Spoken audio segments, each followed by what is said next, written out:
Hi, this is Stu, and of course I'm at the beautiful Purple Valley. And today I'm here with Dr. Korde. Welcome. Thank you. And we're going to we're going to have a few little interviews round about the Ayurvedic topics and hopefully to bring you some information that's going to be useful for your yoga practice and also useful for your everyday life, really. And the first one we thought we'd start with was with me having consultation, and we can use that as a vehicle to discuss the different types of constitution. So I'm just going to join Dr. Korde over the other side. Please come over. Yeah. Thanks. And so, what do you need from me? Well, the first thing I need from you is how are you feeling? How am I feeling? Physically or mentally? In all aspects, physically, mentally, emotionally, and socially. So, I'd say fine, really, on all accounts. I have no pain, really, no issues. I feel not really stressed. I'm in a stable relationship, so nothing really wrong. Nothing in particular that's No. wrong with your physical, mental, emotional, social, psychological constitution? No. Nothing. I'm exactly. happy. Yeah. So is this heat not troubling you in any ways? I actually quite like the heat, but I Okay. mean, now it's built, actually, hasn't it? The last few days, I can feel that it's hot, and wearing a shirt, which the guys that normally watch me realize I don't normally wear shirts. Yeah. I can feel the heat, is getting a little bit. Now, you coming from a very cold country to a humid place like this, Yeah. has that made any change on your physical body? Well, I suppose I've been here now, this will be 5 months. Yes. So the heat has built up gradually. Yes. And I'll be coming here maybe 12 years. Yeah. So I think I'm a little bit acclimatized. Yeah, so geographically, your physical body has been able to acclimatize to the geographical location you are In now. Though you have been born in a country which is cold, Yes. you have been able to acclimatize, and it has taken you a while to acclimatize over here. It hasn't happened overnight. No. Right? Yeah, I would say that. Yeah, Yeah. I used to always like the heat, but I'm much more used to it now than I was, say, 10 years ago. Yeah. See, any person in a cold country definitely likes the heat because they are constantly exposed to the cold nature. Yes. But they cannot tolerate it for a very long period of Right. time. They might like it for a short phase and they would like to go back to the places they come from. Yes, that's the case with my wife. Now she's like, oh, it's time to go. It's getting too hot. Yeah. Okay. So, how did you manage to acclimatize your body? What tools did you use? To get used to the heat, I think I just drank plenty of water, tried to stay hydrated, tried to exercise at a time of day that was cooler rather than doing something in the middle of the day. Food-wise, I think, food-wise we tend to try and eat light food, not too heavy. So funny enough, even though we're in India, we don't eat many of the Indian curries because we find them a little bit too rich, a bit creamy and a bit heavy. So we tend to eat Thai curries, which are lighter, even though we're in India, which is a little bit strange maybe. Okay. Stu, how would you relate to hotness, anger, and the hotness of the food? Hotness of the food. I don't know that I relate the food with the psychological hotness, you mean, that sort of Yes. thing. I'm quite a relaxed person, so it takes a lot to make me angry, Yes. and it actually doesn't last very long. Yeah. And food-wise, I don't like things very spicy. I like things a little flavor, a little spicy, but not super hot. I wouldn't go Yeah. out of my way to have something. So you wouldn't really go hot. out of your way to have chilies straight away? No, a little Yeah. chili is nice. A little chili, Yeah. a dash of chili to spice the... But not a load of chilies Not to a load make of it chili. hot, very Yes. hot, yeah. Have you observed that after eating something very hot, Yeah. you tend to perspire a lot? Yes, I would say. Medium, yeah. More so than before I ate it. More so than before you... I would say so. Yes. Okay. You have given me an inlet into your whole self by these few questions. Right, Yeah? I asked you something very basic Yeah. that each one knows. yes. Yeah. Now the next question I would ask you is, at what temperatures would you like your food to be served? If you are living in a cold area and if you're living in a warm area? Yeah, okay. I always like it hot. You always like Yes, it whether hot. it's Whether you're in a cold area or whether you're in a I warm think area. so. Yeah, the lukewarm food to me always like it's been sitting around too long, or so I think I always like the temperature to be hot. I would say, Yeah. unless it's a food that's meant to be cold, like a salad or a cold soup or something Yes. like that. But if it's a dish I associate with being a hot dish, or then I like it to be hot. Yeah. Wonderful. Well, with this we come to a small conclusion. Right. Yes, that your doshas are basically between Kapha and Pitta. Uh huh. Yeah, yeah. You do not get angry very fast, and if you get angry, it doesn't last long. That is the first clue you gave me to your mental or your psyche. Right. As such. Yeah. Second thing was when food is presented to you. If you were a Pitta person, you wouldn't like the hot food at all. Okay. Yeah. Since you're a Kapha person, you would like your food to be hot or warm, not lukewarm as Not well. lukewarm. The third thing that I would come to is there is Pitta in you, which is exemplified by the saying that you do not want your food to be spicy or too hot to taste. Right. So if I But you was want more a dash Pitta, of spice to digest the food. right. And there's three types, isn't there? There's Yes, Vata, there are Pitta, three and types Kapha. of there are three types of personalities which we normally come across. I wouldn't say directly three types only. As you know, in Ayurveda there are three doshas which we relate to the personality type. Now you will ask me, when is this personality type formed? Hmm. Your personality type is formed exactly at the time of conception, Right. and it is dependent on the personality types of your parents, your geographical location, and your own soul, which brings in the personality type you would be.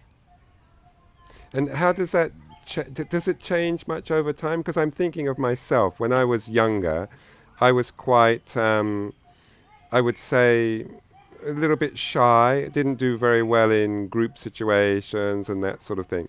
But I found that as I've got older, and now with what I do with the interviewing and teaching, obviously there's no point being shy. We Yeah. wouldn't get anywhere. Yes.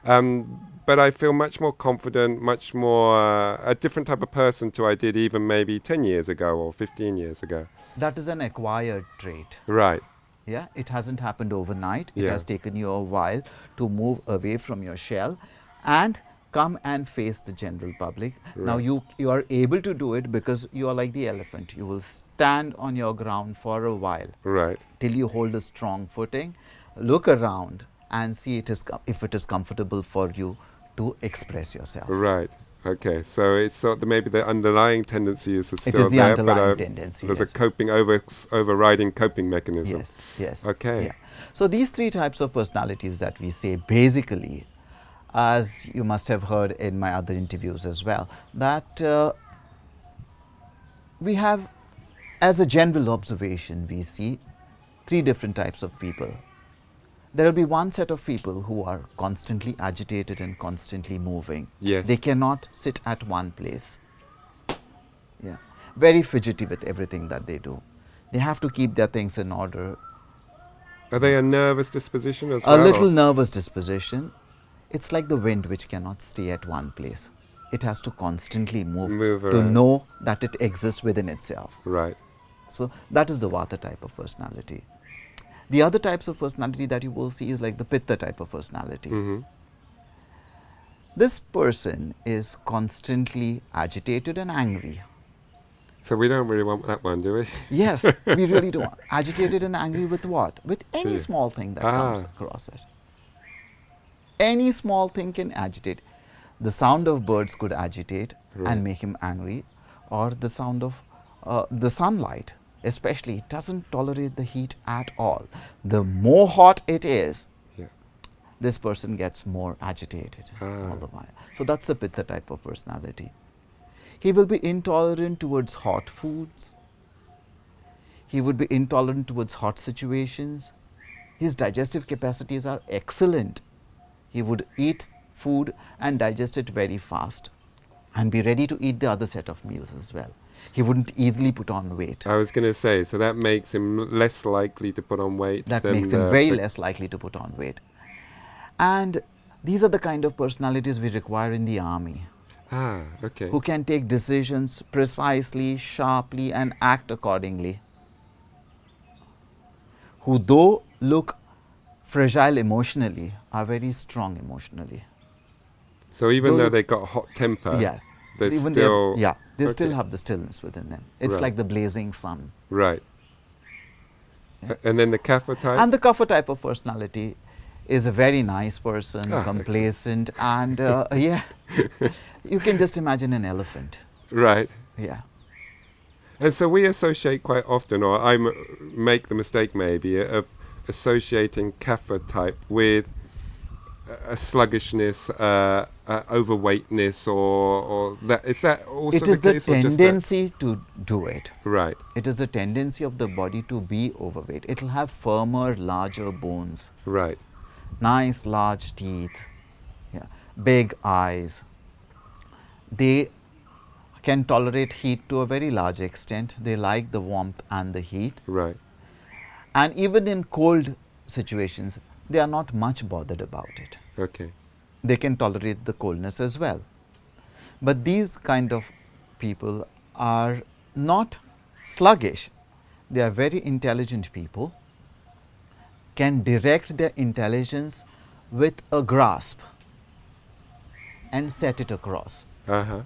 And once they acquire the knowledge, it is a knowledge which is permanent. It is not easy to fade. So they keep it They have strong. a very strong memory. And so you can be a mixture of types, can't you? Yes, you are normally a mixture of types. Yeah. You do not have a pure personality. Can you be a tridosha, or is it always yes, two? you can also be a tridosha or a tridosha person. Right. But normally you have two doshas put in together. Okay. So I would be what, a Pitta Kapha, and you have what is Kapha Pitta. Kapha Pitta. So that is so whatever Kapha you say is more first, predominant right? first, and then you have the Pitta following it. Right. Okay. And so once we can assess our constitution, and some people now that are listening will have recognized certain traits from your descriptions of the different types, does that lead us to a way that we should expect to behave, or the type of food that we should be eating, or what does it tell us? Once you have understood what your personality type is, you have to also understand that there are certain set of disorders which you would be afflicted by. Right. Yeah. A Pitta type of person is normally afflicted by bilious disorders, which are disorders of the liver, because his liver is already hot. Yeah. So there's an excess that is formed inside. Okay. So these type of personalities they will have excessive perspiration, body odor, and so many other disorders that are related to the bile. Okay. So if you have a diet plan and an action plan for changing your lifestyle, it has to be to balance this dosha. So it's not to try and change it to Not a different to try dosha. and change it to a different type of dosha. Okay. It is an inherited constitution. Right. You cannot change it. You can only acclimatize to the situation you are in and balances. Right. It's like maintaining homeostasis. Yeah. So you're just trying to make the best of what you've got. You've got to, you have to make the best of what you've got. And so we had the Pitta, the Vata, very airy and very nervous, very that physically and mentally, both ways airy. So physically and mentally, both ways nervous. So physically, when you say physically airy, what does that mean? Yeah. The Vata type of personality has a very lean constitution. Right. Basically, the person, how much ever he or she eats, is very thin. Yeah. You will observe that they have small meals and their digestive capacities are quite poor. Right. Yeah. They will have small meals and they'll be satisfied with that small meal. Yeah. Digestive capacities are poor means sometimes they will be able to eat a lot of food and digest it, but there are other occasions wherein they will not be able to digest the same quantity of the food which they have eaten previously. Right. That means the Agni, or the digestive fire within them, is not constantly in a balance. Sometimes if the wind blows, the Agni or the fire comes up very nicely. Right. If the wind is not blowing enough, the fire is subdued aside. And will they like to eat, so they eat small meals, but will they like a lot of small meals, or still just a few small meals?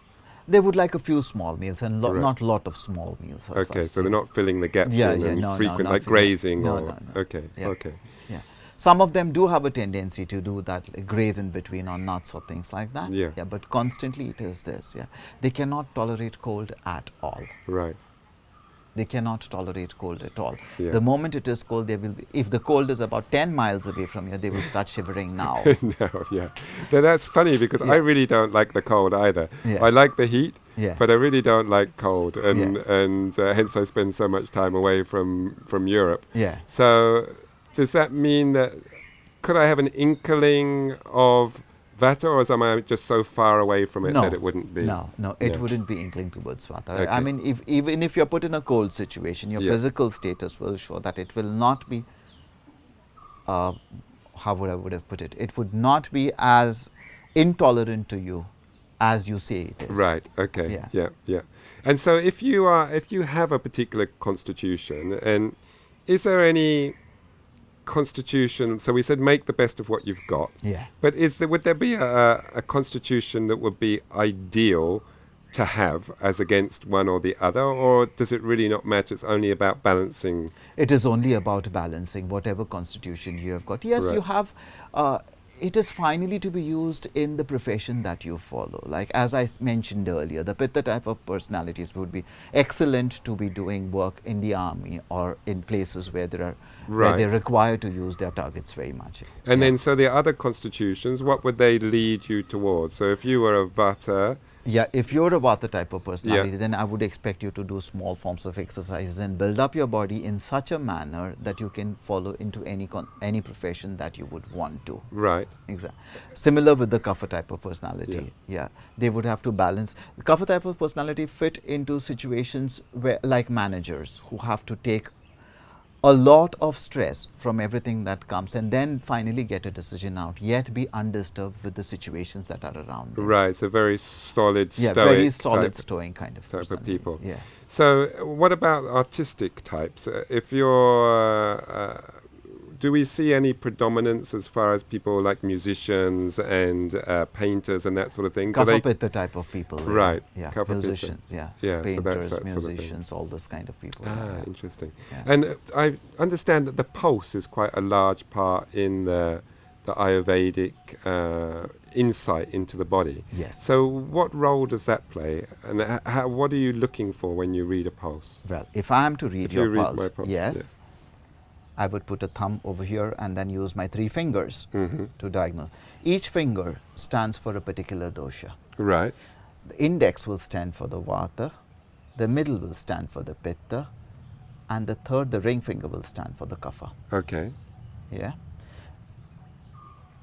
Now, each of these doshas that we check are basically divided into 5 different forms. So we have 15 types, 5 of Vata, 5 of Pitta, 5 of Kapha. Right. Each one has its own situation to be in, a place to live in the dosha, and exhibit its existence. Mm-hmm.